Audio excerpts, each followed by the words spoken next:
नमस्कार, प्रणाम, आदाब एवं सत श्री अकाल जी। मेरा नाम दिलखुश है और आप देख रहे हैं सीमांचल। दोस्तों, हम इस वक्त मीरगंज चौक पे हैं, जो कि धमधा विधानसभा क्षेत्र का मेन चौक माना जाता है।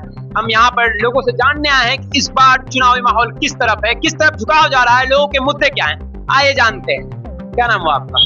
मेरा मुनचुन शाह। क्या? मुनचुन शाह। मुनचुन शाह जी, ये बताइए इस बार चुनावी झुकाव किस तरफ है? यहाँ धमधा विधानसभा की बात करी जाए तो यहाँ माननीय मंत्री जी जो रही अभी निवर्तमान है श्रीमती लेसी सिंह जी, उनका जो कार्यकाल रहा इतने लंबे वर्षों तक, तो धमधा अपने पटल में एक अनोखा सा दिखता पूरे जिले में। और हमें लगता है कि पूरे जो बिहार विधानसभा है उसमें धमधा की एक अलग पहचान और विकास की नदियाँ जिसे बोलते हैं, विकास की नदियों का बहना, तो वो धमधा में आपको दिखेगा। हर गली हर चौराहा आपको चमकता दमकता दिखेगा। आपने विकास की गलियों की नदियों की बात की, तो हमको विकास की नदियों में भी बताइए कितने पानी किस तरह से पानी मतलब डाला गया उसमें, बताइए मतलब क्या क्या विकास हुआ यहाँ पे। खास करके जो हम लोगों का पूर्व का समय रहा तो सबसे ज्यादा परेशानी होती थी यहाँ सड़कों पर, क्योंकि ये किसान बहुल क्षेत्र है और लोग अपनी फसल को मंडियों तक नहीं ले जा पाते थे, तो औने पौने दामों में बेचना पड़ता था।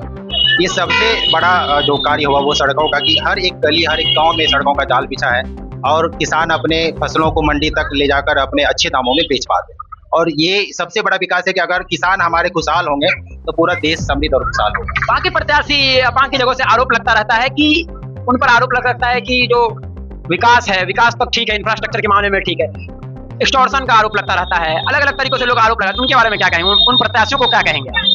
देखिए, अब जो दशा थी बिहार की किसी से छुपी नहीं, और आज जो भी बदला हुआ है वो भी किसी से छुपा नहीं।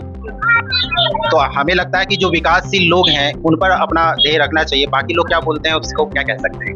आप थोड़ा मुझे जानकार आदमी लगते हैं, आपसे एक बार बताइए, एक योजना चली थी अम्बेडकर विकास शिविर 11 ग्राम पंचायत में चलाया गया, उसके बारे में आप क्या, वो कहाँ तक सफल रहा? नहीं, हद तक रहा, क्योंकि देखिए कोई भी कार्य जो होता है उसमें पब्लिक का भी एक सहयोग होना चाहिए।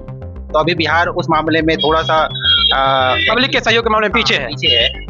क्योंकि हम हाल फिलहाल में गए थे दूसरे राज्य घूमने, तो वहाँ लगा कि वहाँ की पब्लिक भी सक्रिय है। अब मान के चलिए अभी स्वच्छता के लिए डस्टबिन लगाया गया और मैं चाय पीऊँ और डस्टबिन सड़क पर फेंकूं, तो ये भी मेरी भी तो दायित्व बनती है कि मैं उसका सही उपयोग करूं। आप कर रहे हैं। अगर वो जो अम्बेडकर विकास शिविर योजना है कहीं हद तक कम लागू हुआ है ग्राउंड पे, तो वो पब्लिक के कारण नहीं। हाँ, वो कार्यशील है, लेकिन थोड़ा सा अगर हम लोग एक्टिव रहते तो और बेहतरीन प्रदर्शन उसका। और एक योजना है दीदियों से दिल की बात, उसके बारे में क्या कहना चाहिए? वो महिलाओं तक कहाँ तक पहुंची है और उसके कारण महिलाओं का कहाँ तक विकास हुआ?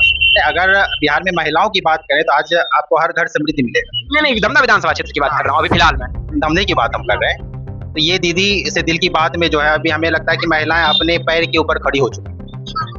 अगर किसी भी घर में देखें, पुरुष अगर कम भी ला पा रहे हैं तो महिलाएं से सहयोग करके घर को बढ़ा रहे हैं। किस तरह से सहयोग कर पा रही? चाहे वो जीविका में जुड़कर या अन्य कार्यों में अपना, क्योंकि होता क्या है कि जब आप 10 व्यक्तियों से मिलते हैं तो वहाँ एक आप में एक नई एनर्जी उत्पन्न होती है, और वो एक नया कार्यक्रम करके हर महिलाओं को जो घूंघट के तले अपने आप को दबाए रखती थी, जिनके अंदर वो ऊर्जा थी, वो उत्साह था जो कर सकती हैं, वो कहीं ना कहीं निकालने का प्रयास किया और वो पटल पर दिख भी रहा है। चलिए, बहुत बहुत धन्यवाद आपका हमसे बात करने के लिए। मंजू जी, आप आते हैं अंकल से पूछने के लिए। क्या नाम हुआ अंकल आपका? मेरा नाम हुआ धीरेन्द्र शाह। धीरेन्द्र शाह, क्या लगता है इस बार किधर चुनाव झुक रहा है, किस तरह चुनाव का माहौल जा रहा है? कि चुनाव का माहौल आप कहाँ का पूछ रहे हैं? पूरे बिहार, धमधा विधानसभा क्षेत्र का। धमधा विधानसभा में एनडीए गठबंधन का जो है ना प्रत्याशी, और बिहार में लेसी सिंह जी हर हाल में हर संभव विकास किए हैं और बहुत सारा विकास किए हैं।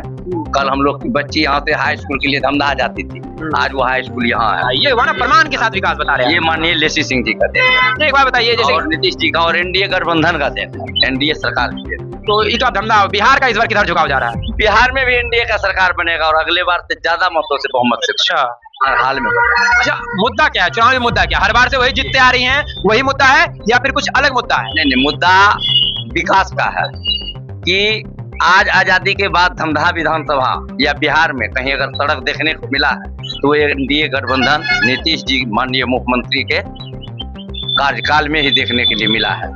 हम लोग एक जमाना था कि गड्ढा में रोड था, कि रोड में गड्ढा था, पता नहीं चलता था। और आज कम से कम दिल्ली से भी अब हम लोग को तो एक इतना बड़ा एनडीए का सरकार दे दिया मोदी जी, पूर्णिया एयरपोर्ट, क्योंकि कोई आदमी का मृत्यु हो जाता है तो 3 घंटा में यहाँ पहुंच जाएगा।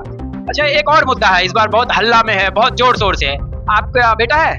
बोलिए। कहाँ कुछ काम करता है? एकदम करता कहाँ है। करता है? हमारा बेटा बड़ा लड़का है जो अभी बीपीएससी का टीचर है, अच्छा, कंप्यूटर टीचर है हाई स्कूल में। तो हम इसीलिए पूछे क्योंकि वो युवाओं का मुद्दा है, पलायन का मुद्दा है।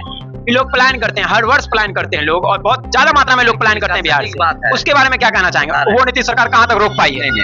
सरकार पलायन कुछ होता है, अभी आदमी कुछ ऐसा होता है मजदूर जो यहाँ से गया 15 दिन में फिर वो घर आ जाता है, फिर 1 महीना जाता है 10 दिन में घर आ जाता है।